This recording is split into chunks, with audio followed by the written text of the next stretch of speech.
কি এক দুর্দান্ত ম্যাচ হয়ে হলো আর্জেন্টিনা মিশরের মধ্যে। টানটান উত্তেজনা, রেফারির সাথে কথা কাটাকাটি, প্লেয়ারদের ফাউল, দুর্দান্ত একটা খেলা হয়ে গেল, তাই না? গত রাতে আর্জেন্টিনা এবং মিশর মোকাবেলা করেছে রাউন্ড অফ 16-এ। এই ম্যাচে যারা জিতবে তারাই কোয়ার্টার ফাইনালে চলে যাবে, এরকমই কথা। কিন্তু ম্যাচের 13 মিনিটে প্রথমেই আর্জেন্টিনা পেনাল্টি পেয়ে গেল ফাউল থেকে।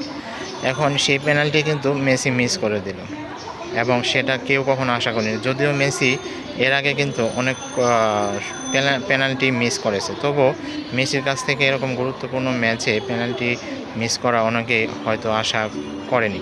কিন্তু যাই হোক, পেনাল্টি মিস তো আসলে খেলারই অংশ, যে কোনো প্লেয়ারই করতে পারে। এবং মেসি খেলা শেষে বলেছেও যে তারা সেই মুহূর্তে তার অনেক খারাপ লাগতেছিল, এবং তিনি ভাবতেছিল যে তার এই পেনাল্টি মিসে কোনো দলকে তিনি রসাতলে ফেলে দিলেন। যাই হোক, শেষমেশ আর্জেন্টিনা মিশরকে 3-2 গোলে হারিয়ে কোয়ার্টার ফাইনালে জায়গা করে নিয়েছে। যদিও এই ম্যাচ নিয়ে অনেক কথা কাটাকাটি রয়েছে, কারণ মিশরের 2টি গোল বাতিল করেছে, এবং লাস্টের যে গোলটি ছিল এটা একটা অনেক নিয়ে তর্ক বিতর্ক রয়েছে। অনেকে বলতেছে এটি ভুল সিদ্ধান্ত নিয়েছে, আবার অনেকে বলতেছে না, নিয়মের মধ্যে থেকেই হয়েছে।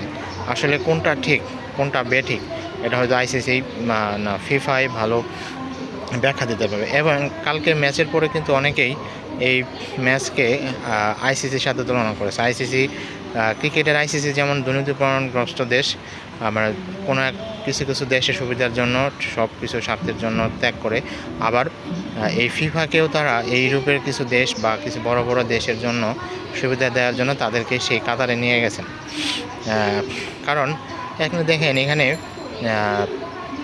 মিশরের যে দ্বিতীয় গোলটা যে ক্যান্সেল করেছে সেটা কিন্তু আসলে কোনো রকমই বাতিল করার মতন না। সেটা আসলে হতেই পারে, ফাউল হতেই পারে, কিন্তু তাই বলে ভিআর রেফারির সাথে কথা বলে গোলটি বাতিল করে দেবেন, এটা আসলে কোনোভাবে মেনে নেওয়ার মতো না। তবুও অনেকেই কিন্তু আশা করেছিল যে ফিফার কাছ থেকে আরও ভালো আচরণ করতে, কিন্তু যাই হোক সেটা তো আর হয়নি। কিন্তু মেসি আর্জেন্টিনায় যে 3টি গোল দিয়েছে, প্রথম গোলটি দিয়েছে রোমারিও, দ্বিতীয় গোলটি দিয়েছে মেসি, এবং তৃতীয় গোলটি দিয়েছে ফার্নান্দেস।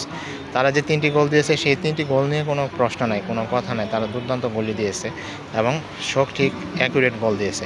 কিন্তু মিশরের যে ওই গোলটি বাতিল করলো, এটা আসলে আমার মনে হয় কোনোভাবে উচিত হয়নি, কারণ সেটা বাতিল না করে আরও খেলা চালিয়ে যাওয়া উচিত ছিল। যদিও মিশরের এক কোচ তো হলুদ কার্ড খেয়েছে, তাদের এক অ্যাসিস্ট্যান্ট কোচ লাল কার্ড খেয়েছে।